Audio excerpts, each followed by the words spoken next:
Hello everybody. आज हम बात करने वाले हैं पेसमेकर से रिलेटेड एक इम्पॉर्टेंट टॉपिक के बारे में। पेसमेकर के बारे में ऑलरेडी हमने एक डिटेल वीडियो किया है, पर पेसमेकर के फॉलोअप में बहुत सारे इश्यूज होते हैं जो कि बहुत सारी चीज़ों का ध्यान रखना पड़ता है। ज़्यादातर जो कंपनी के टेक्नीशियंस होते हैं वो आपको थोड़ा बहुत बताते हैं, डॉक्टर्स आपको थोड़ी बहुत इन्फॉर्मेशन देते हैं, स्टाफ आपको थोड़ा बहुत, नर्सिंग स्टाफ थोड़ा बहुत इन्फॉर्मेशन देता है, लेकिन काफ़ी इंपॉर्टेंट चीज़ें हैं जो मिस आउट हो जाती हैं और जिसकी वजह से पेशेंट को बार बार तकलीफ आती है या बाद में उसको किस तरह से फॉलोअप करना है पेशेंट को पेसमेकर रिलेटेड, वो सब चीज़ें पता नहीं होती है। तो आज हम बेसिकली बात करेंगे पेसमेकर रिलेटेड इन सब विषयों के बारे में। इसको दो तरह से डिवाइड करेंगे, एक अर्ली फॉलोअप में क्या करना होता है और एक लॉन्ग टर्म या कुछ सालों के बाद किस तरह का चीज़ों का ध्यान रखना है उस बारे में बात करेंगे। ये टॉपिक कॉमन व्यक्ति के लिए इंपॉर्टेंट इसीलिए है क्योंकि पेसमेकर रिलेटेड ज़्यादातर ये जानकारी कहीं प्रिंट मीडिया में तो थोड़ी बहुत जगह अवेलेबल है भी, पर ज़्यादातर पेशेंट्स को ये अवेलेबल नहीं होती है और उन्हें प्रॉपर्ली समझाया नहीं जाता है।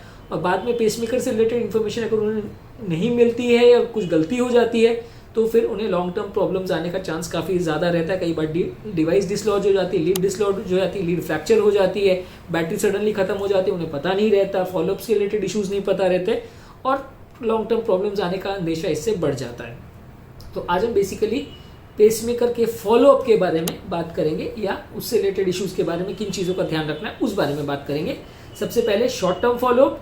सबसे पहले पेसमेकर क्योंकि एक प्रोसीजर है, एक मशीन है जो कि हम हार्ट के करंट को बढ़ाने के लिए यूज़ करते हैं। एक छोटा सा माचिस के डिब्बे के साइज का डिवाइस आता है जिसमें एक छोटे से चीरे से हम कंधे पर लगा देते हैं और उसका एक इलेक्ट्रोड हार्ट में अटैच कर देते हैं, तो ये इलेक्ट्रोड हार्ट में कंटिन्यूसली करंट देता रहता है। तो पेसमेकर का ये जो डिवाइस है ये क्योंकि एक माइनर सर्जरी के द्वारा शोल्डर में इंसर्ट किया जाता है तो इस एरिया का थोड़ा विशेष ध्यान रखना ज़्यादा ज़रूरी है। बेसिकली माइनर सर्जरी है तो थोड़े दिन तक पेशेंट को पेन रह सकता है। ये पेन के लिए अगर वो कोई रूटीन पेन किलर्स ले तो बुरा नहीं है, वैसा वो यूज़ कर सकता है।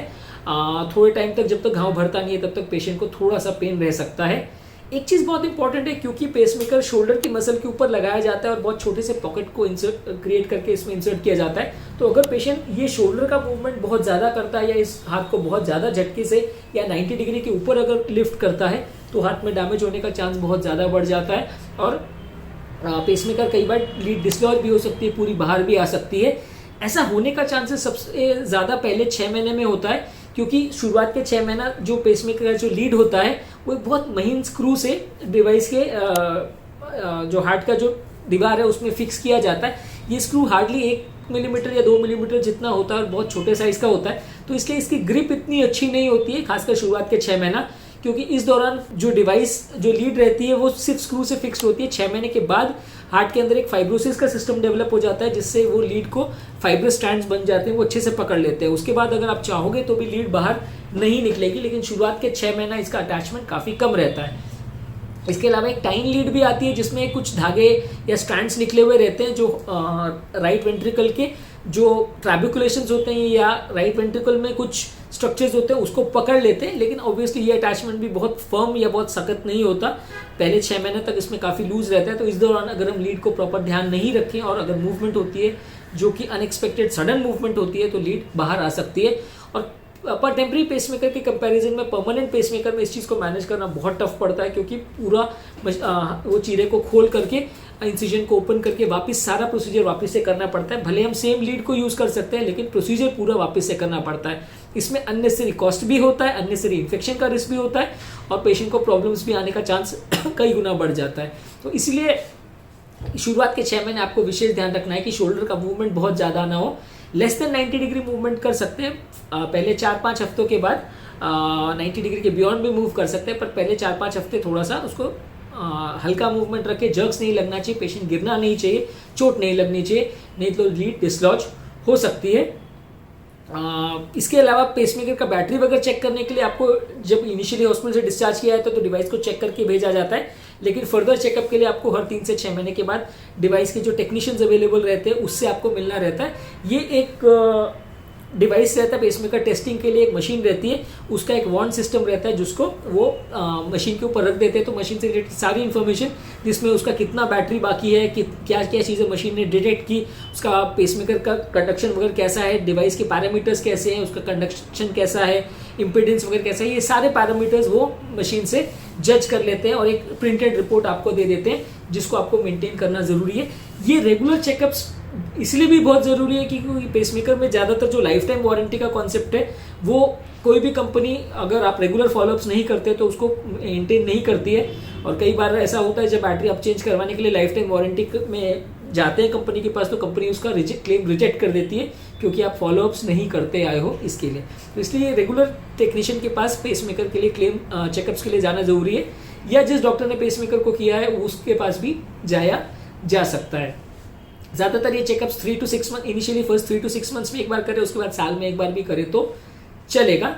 ज़्यादातर आपको ये जो इंसिजन जिसको किया है उसको क्लीन रखना है, नहाना नहीं है शुरुआत के 15-20 दिन तक। अगर आप नहाते भी हैं तो वो एरिया को आपको गीला नहीं करना है, उस एरिया को भी प्लास्टिक क्लॉथ से या कोई चीज़ से कवर करके उसके बाद ही आपको स्नान करना है। वो एरिया को पहले 20 दिन तक जब तक घाव ताज़ा है उसे गीला नहीं करना है। स्पॉन्ज बाथ्स बाकी एरिया का आप कर सकते हैं।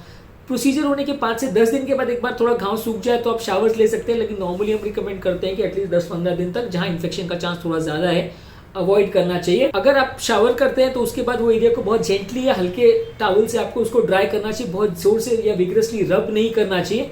इंसिजन वाले एरिया को आपको किसी टब में या पूल में इमर्ज नहीं करना चाहिए और कम से कम 1 महीने तक आपको हॉट टब वैसा यूज़ नहीं करना चाहिए।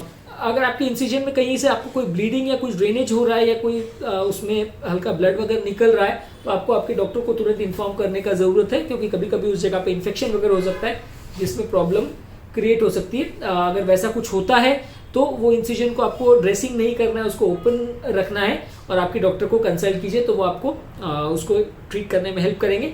आपको उस एरिया के आसपास डिओड्रेंट्स वगैरह यूज़ नहीं करना चाहिए, कोई पाउडर क्रीम या लोशन वगैरह यूज़ नहीं करना चाहिए जिससे उस एरिया में इन्फेक्शन होने का चांस रहता है।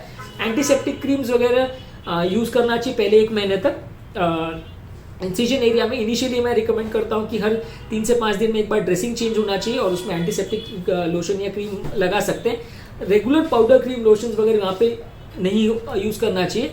स्टिचेस को अगर आपको रिमूवेबल स्टिचेस लगाए गए तो लगभग 15 से 20 दिन के बाद रिमूव किया जाता है, उसके बाद आप नहाना वगैरह कर सकते हैं क्योंकि उसके बाद घाव में इन्फेक्शन होने का चांस कंपेरेटिवली काफ़ी कम रहता है, लेकिन फिर भी थोड़ा सा एक्स्ट्रा ध्यान रखें तो अच्छा है। उस एरिया को थोड़ा सा ड्राई गॉज से या बैंडेज से कवर रखें तो अच्छा है।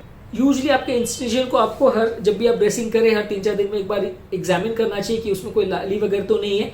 जिनसे भी आप ड्रेसिंग चेंज करा रहे हैं सर्जन वगैरह से उनको दिखा सकते हो, पेसमेकर प्रोसीजर किया है उनको आप ये दिखा सकते हैं, ताकि अगर उसमें कोई उनको सिग्निफिकेंट चेंजेस या रेडनेस या स्वेलिंग दिखता है या पेशेंट को कोई फीवर वगैरह आता है या साइंस ऑफ इन्फेक्शन वगैरह दिखने लगते हैं तो उसका विशेष ध्यान किया जा सकता है, तो उसे डॉक्टर को कंसल्ट करने की ज़रूरत है। यूजली पहले 4 हफ्ते तक आपको आपका कंधा आपका शोल्डर जो है वो 90 डिग्री से ऊपर लिफ्ट नहीं करना चाहिए, लेकिन हाँ थोड़ा बहुत मूवमेंट करते रहना चाहिए क्योंकि काफ़ी पेशेंट्स को कुछ महीने तक अगर शोल्डर का मूवमेंट ना किया जाए तो फ्रोजन शोल्डर डेवलप हो जाता है। बाद में उस शोल्डर की एक्टिविटी को रिज्यूम करने में भी बहुत मुश्किल होती है क्योंकि ये पेसमेकर का प्रोसीजर ज़्यादातर उम्र दराज पेशेंट में किया जाता है, तो कई बार लॉन्ग टर्म में अगर जॉइंट का स्टिफनेस हो जाए तो पेशेंट को लाइफ टाइम तकलीफ आती है। तो इसलिए थोड़ा बहुत मूवमेंट करते रहना है, पर अगर शोल्डर में फिर भी आपको स्टिफनेस महसूस हो रही है तो 3-4 महीने के बाद आप उसमें एक बार लीड की पकड़ अच्छी हो जाए, ग्रिप अच्छी हो जाए तो आप फिजियोथेरेपी चालू कर सकते हैं। तो वो आपको धीरे धीरे करके शोल्डर के मूवमेंट की एक्सरसाइजेस थोड़ा प्रैक्टिस कराएंगे। अगर आपको ड्राइविंग करना है तो आप 3-4 दिन के बाद कर सकते हैं, पर यूजली पहले 10-15 दिन हम ड्राइविंग अवॉइड करने को ही कहते हैं। अगर किसी को पेशेंट को चक्कर आने का या बेहोशी वगैरह का पहले की हिस्ट्री है तो उनको एक्स्ट्रा ध्यान रखने की ज़रूरत है, क्योंकि कई बार ऐसी फैक्टर्स भी हो सकते हैं कि जहां हार्ट गति कम होने की वजह से अगर चक्कर ना आए हो, दूसरे कारणों से चक्कर आए हो, तो वैसे पेशेंट्स को पेसमेकर लगाने के बाद भी चक्कर आ सकते हैं और इससे थोड़ा डिवाइस के लीड के डिसलॉज होने का चांस बढ़ सकता है। तो वैसे पेशेंट को एक्स्ट्रा सावधानी रखनी है, खासकर जब वो बैठे से उठते हैं तो उनको थोड़ा देर से धीरे से रुक के खड़े होना चाहिए, नहीं तो सडनली उनको चक्कर वगैरह आ सकता है। अगर इसके अलावा भी कोई और कारण से चक्कर आ रहा है तो आपके डॉक्टर को आप मिलिए, क्योंकि सडनली अगर आपको चक्कर आके आप बेहोश हो जाते हैं तो डिवाइस के या लीड के डिसलॉज होने का या फ्रैक्चर होने का चांस काफ़ी बढ़ जाता है। अगर आप पेसमेकर वाली साइड पर आप सोना चाहते हैं तो यूजली हम पहले 10-15 दिन अवॉइड करने को बोलते हैं और शोल्डर पे एक स्लिंग लगाने को बोलते हैं, जैसे फ्रैक्चर के केस में ऑर्थोपेडिक केसेस में यूज़ करते हैं, वैसा 10-15 दिन तक एक स्लिंग यूज़ करें तो अच्छा है। लेफ्ट हैंड या जिस हाथ पे भी पेसमेकर किया है उसमें हैवी ऑब्जेक्ट यानी 10-15 किलो से ज़्यादा का वजन नहीं उठाना चाहिए एटलीस्ट 1 महीना तक। तो इससे कई बार ग्रैंड पेरेंट्स वगैरह होते हैं, बच्चे को खिलाते हैं, तो वैसे केस में अगर हाथ को बहुत ज़्यादा सडन मूवमेंट कुछ होता है और बहुत ज़्यादा हैवी वेट अगर यूज़ करते हैं तो लीड के डिसलॉज होने का खतरा रहता है। कोई भी ऐसी एक्टिविटी या एक्सरसाइज नहीं कीजिए जिससे आपके पेसमेकर साइट पर या जहाँ पर पेसमेकर किया है वहाँ पर चोट लगे या वहाँ पर कोई सडन जर्क लगे जिससे पेसमेकर में डैमेज होने का थोड़ा चांस रहे।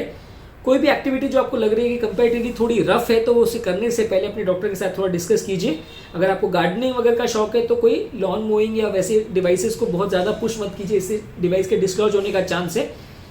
किसी को जो एल्डरली पेशेंट होते हैं जो क्रचेस पर चलते हैं, शोल्डर पर क्रचेस को दोनों हाथ से पकड़ के मूवमेंट करते हैं, उनको भी थोड़ा एक्स्ट्रा सावधानी रखने की ज़रूरत है। मेरे एक पेशेंट में ऐसा हुआ था कि क्योंकि वो क्रचेस को यूज़ करने के लिए हाथ को उसने सडनली जर्क दिया तो पेसमेकर का लीड निकल गया था, तो हमें वापस से पूरा प्रोसीजर फिर से करना पड़ा था। तो क्रचेस यूज़ करते टाइम भी थोड़ा सा एक्स्ट्रा सावधानी रखने की ज़रूरत है।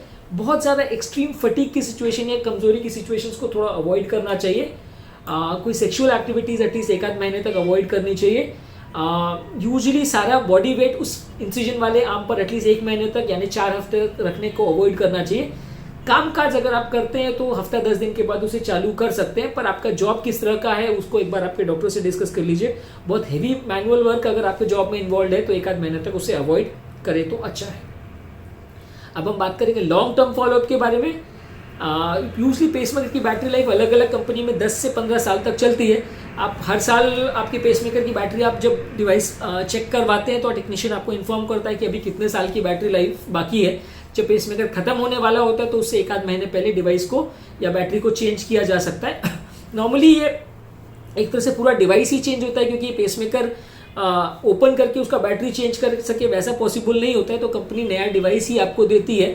अगर आपका डिवाइस वारंटी में कवर्ड है तो कंपनी पूरा नया डिवाइस आपको देती है, सिर्फ लीड ही पुराना रहता है और उस लीड पर आप नए डिवाइस को कनेक्ट कर देते हैं। पर ऑब्वियसली ये करने के लिए कोई बिना सर्जरी के करने का वाला कोई तरीका नहीं, आपको सर्जरी करके उस एरिया को ओपन करके उसको करना पड़ता है। पूरा प्रोसीजर एक तरह से वापस से किया जाता है, पर 10 साल 15 साल में एक ही बार करना पड़ता है, तो इसलिए उतना प्रॉब्लमैटिक नहीं है। अगर कंपनी आपको पेसमेकर डिवाइस वारंटी में देती है तो आपको डिवाइस का कोई चार्ज पे नहीं करना पड़ता है, लेकिन हॉस्पिटल के सर्जिकल इम्प्लांटेशन चार्जेस और हॉस्पिटल में स्टे का चार्जेस आपको पे करना रहता है। डिवाइस यूजली सडनली बंद या स्टॉप नहीं हो जाता, ये ज़्यादातर बहुत ट्रस्टवर्दी डिवाइसेस रहती है, सालों से अच्छी कंपनीज इनको मैन्युफैक्चर कर रहे हैं, तो इसके अपने आप सडनली चलते चलते बंद हो जाने का या कुछ प्रॉब्लम देने का चांस बहुत ही कम है।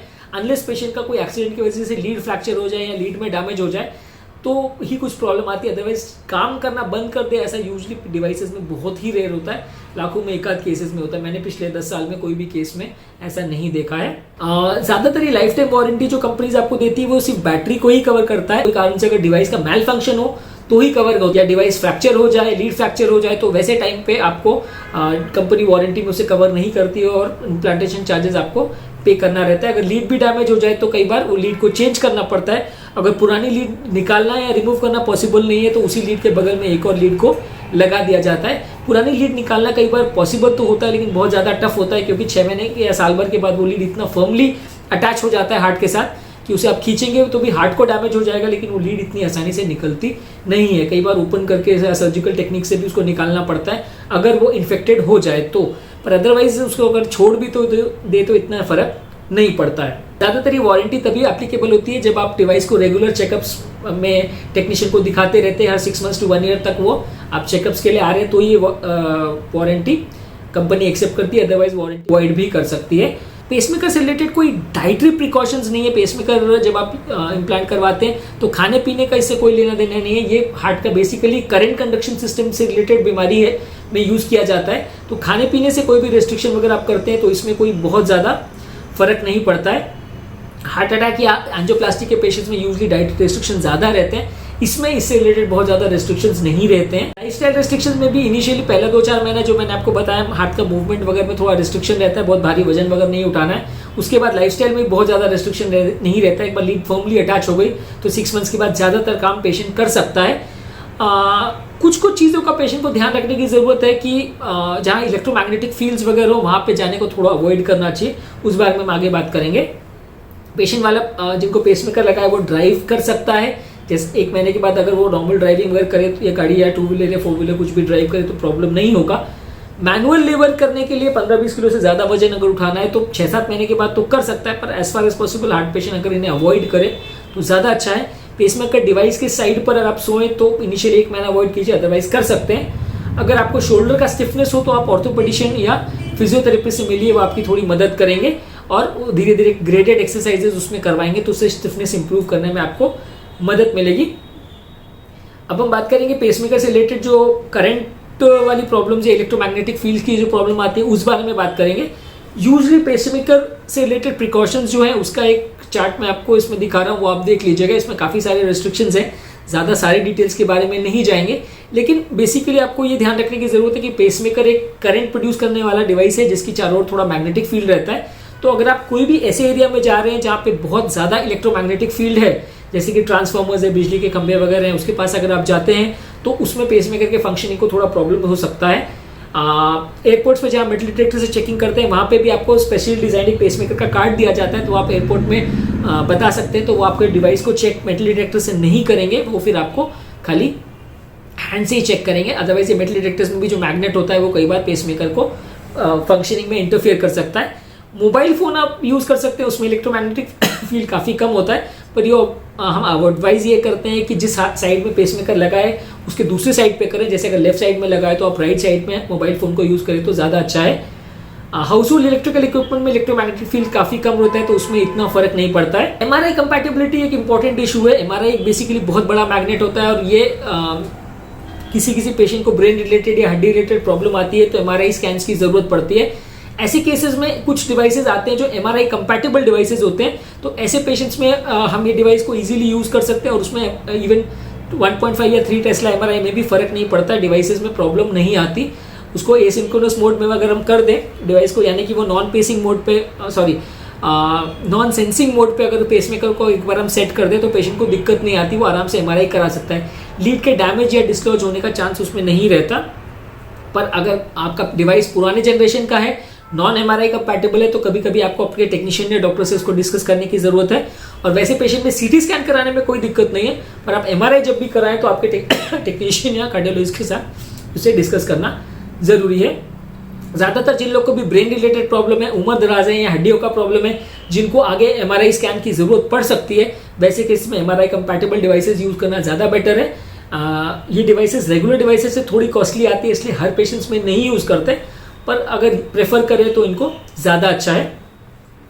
जिन एरिया में हाई में इलेक्ट्रोमैग्नेटिक फील्ड्स है वहाँ पे जाना अवॉइड कीजिए और हमेशा अपने पर्स में पेसमेकर रिलेटेड एक कार्ड आपको प्रोवाइड किया जाता है, वो हमेशा रखिए, ताकि अगर कोई भी सडन इमरजेंसी वगैरह हो या मेटल डिटेक्शन वगैरह वाले एरिया में आपको कहीं जाना पड़े तो आप वो कार्ड दिखा सकते हैं, तो उसमें आपको प्रॉब्लम्स वहाँ पे सिक्योरिटी के द्वारा नहीं किया जाएगा।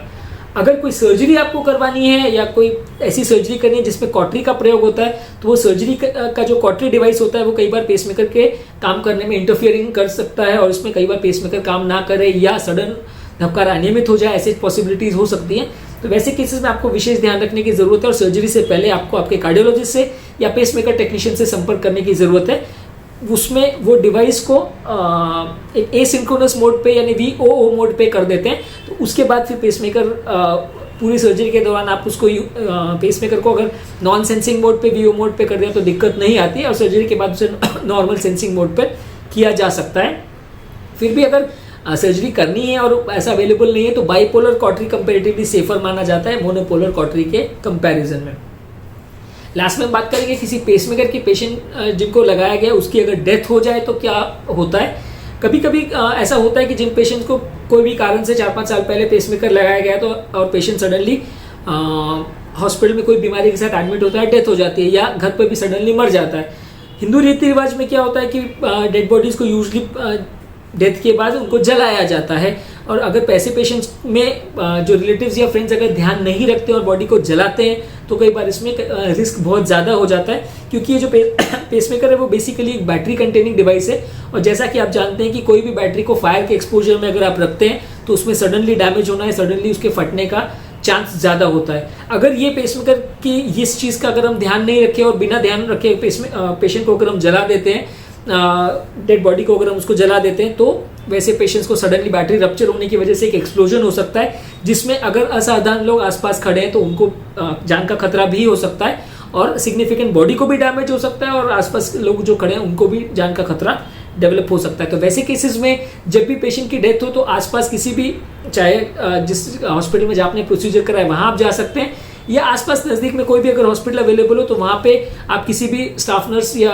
डॉक्टर से कंसल्ट कर सकते हैं। कोई भी सर्जन जो पेसमेकर का साइट है वहाँ पे छोटा सा चीरा लगा के वो डिवाइस को एक्सप्लांट कर देता है और उसका लीड को कट कर देता है। जो उसका लीड है वो अगर अंदर रह जाए तो उसमें कोई फर्क नहीं पड़ेगा, वो बेसिकली मेटल है और उसके ऊपर एक प्लास्टिक की कोटिंग रहती है, तो वो धीरे धीरे करके जल जाएगा या गल जाएगा। उसमें आग का एक्सपोजर अगर होता है तो ऐसा फर्क नहीं पड़ता है। लेकिन पेसमेकर का जो बैटरी कंटेनिंग डिवाइस है उसको अगर सर्जन निकाल देता है तो मोस्टली दिक्कत नहीं आएगी। इसके लिए आपको जिस कार्डियोलॉजिस्ट ने प्रोसीजर किया है हमेशा उसके पास ही जाने की जरूरत नहीं है, आसपास कोई भी जनरल सर्जन या स्टाफ नर्स भी हो तो वो इसको कर सकता है। पर डेड बॉडी को जलाने से पहले इसका एक विशेष ध्यान रखना जरूरी है। डेड बॉडी को अगर आप बरी कर रहे हैं या दफना रहे हैं तो उसमें इसका कोई फर्क नहीं पड़ेगा, क्योंकि वैसे केस में हाँ बैटरी डिजेनरेट नहीं होगी और वो बैटरी हमेशा लाइफ टाइम वहाँ पे पड़ी रहेगी। तो कभी कभार प्रॉब्लम क्रिएट हो सकता है कंटैमिनेशन, क्योंकि वो लेड और टॉक्सिक मेटल्स रहते हैं, तो कई बार ग्राउंड का या सॉइल का कंटैमिनेशन हो सकता है उसकी वजह से। पर यूजली उसमें कोई एक्सप्लोजन का या प्रॉब्लम्स होने का या किसी की जान का खतरा हो ऐसा चांस काफ़ी कम रहता है। हालांकि जहाँ बॉडी को बरी करना है वहाँ पे भी रिकमेंडेड है कि आप पेसमेकर को एक्सप्लांट करवा दें तो ज़्यादा अच्छा है। ये एक्सप्लांटेड डिवाइसेस में अगर बैटरी लाइफ थोड़ा बहुत बचा है तो डेवलपिंग कंट्रीज या पुअर कंट्रीज में कई बार दूसरे पेशेंट्स में भी इसको यूज़ किया जा सकता है। इसे एक्सप्लांटेड पेसमेकर बोलते हैं। तो अगर इसमें नया लीड यूज़ किया जाए और ये डिवाइस में बैटरी लाइफ बचा हो तो दूसरे पेशेंट में इस एक्सप्लांटेड पेसमेकर को पुअर पेशेंट्स में कभी कभार यूज़ किया जा सकता है। तो ऑब्वियसली ये डेवलप कंट्रीज़ में या अफोर्डिंग पीपल में नहीं होता, पर पुअर पॉपुलेशन के लिए जहाँ अफोर्डेबल नहीं है लोग वहाँ इस तरह की चीज़ों को भी यूज़ किया जा सकता है। उसकी रिमेनिंग बैटरी लाइफ जितने साल की बची है उसे यूज़ किया जा सकता है कभी कभार। ये बात बहुत विशेष, बहुत ज़्यादा इम्पोर्टेंट है इंडिया जैसी कंट्री में जहाँ काफ़ी percent population, almost 80% of the population Hindu है और जहाँ बॉडी को बर्न करने का ट्रेंड बहुत ज़्यादा है। तो वहाँ पेसमेकर वाले पेशेंट्स में इस चीज़ को ध्यान रखना काफ़ी ज़्यादा ज़रूरी है। लास्ट में हम ये बात करेंगे कॉमन पब्लिक के ये टॉपिक इंपॉर्टेंट क्यों है। बेसिकली पेसमेकर से रिलेटेड ज़्यादातर इन्फॉर्मेशन हमें अवेलेबल नहीं होती है और ऑनलाइन पे भी कहीं पे ये अवेलेबल नहीं होती है। तो ज़्यादातर लोगों को जिनको पेसमेकर इम्प्लांट किया जाता है उनको इस बारे में ज़्यादा जानकारी नहीं होती और छोटी छोटी या बड़ी बड़ी जो भी वो गलतियाँ करते हैं उसका उन्हें बाद में खामियाजा भुगतना पड़ता है। पेसमेकर से रिलेटेड ये सारी इन्फॉर्मेशन, जो भी प्रिकॉशंस रखने की ज़रूरत है या किन चीज़ों का सावधानी रखने की ज़रूरत है, वो इस वीडियो के माध्यम से मैंने कन्वे करने की कोशिश की है ताकि आपको डिवाइस का और आपके पेशेंट का ध्यान रखने में थोड़ी मदद मिले। हमारे चैनल का बेसिक कॉन्सेप्ट ये है कि हार्ट या हार्ट से रिलेटेड जो भी बीमारियाँ हैं उस बारे में जो भी पेशेंट्स को प्रॉब्लम्स आती हैं या जो इश्यूज़ आते हैं या जिन चीज़ों को उनको ध्यान रखने का ज़रूरत है उसको हम साधारण भाषा में पेशेंट को समझाते हैं ताकि पेशेंट का वो अप्रोप्रिएट वे में पेशेंट और उनके रिलेटिव ध्यान रख सके और डॉक्टर के साथ ट्रीटमेंट में वो सहभागी बन सके। उन्हें हर चीज़ जो डॉक्टर कहता है उसे मानने की कंपलसरी ज़रूरत ना हो। आज के डेट में ज़्यादातर हर डिवाइस या इक्विपमेंट जो हम परचेज करते हैं, हर गाड़ी जो हम परचेज करते हैं, हर मोबाइल फ़ोन्स, डिवाइस, टेलीविज़न जो भी हम परचेज करते हैं, हम उसके 50 रिव्यूज़ देखते हैं और हमारे लिए क्या सबसे अच्छा है वो चीज़ समझ के हम एक इन्फॉर्म डिसीजन लेते हैं। पर हेल्थ केयर सेक्टर में क्योंकि ये फैसिलिटी लोगों के पास अवेलेबल नहीं है, ज़्यादा डेटा ऑनलाइन अवेलेबल नहीं है, इसलिए लोगों के पास कोई सोर्स नहीं है जानने का कि उनके लिए क्या अच्छा है और ज़्यादातर उन्हें वही डिसीजंस मानने पड़ते हैं जो उनके डॉक्टर्स उन्हें कहते हैं। इस चैनल का पर्पज़ ये है कि आपको एजुकेट करना ताकि आप एक इन्फॉर्म डिसीजन ले सके और पेशेंट का ट्रीटमेंट या उनका केयर बेटर कर सके। अगर आपको हमारे चैनल का कॉन्सेप्ट अच्छा लगता है तो इसे लाइक करिए और चैनल को सब्सक्राइब करिए। अगर आपको ऐसा लगता है कि आपके फ्रेंड्स या रिलेटिव्स को भी इस इन्फॉर्मेशन से फ़ायदा मिल सकता है तो उन्हें वीडियो का लिंक ज़रूर शेयर करें।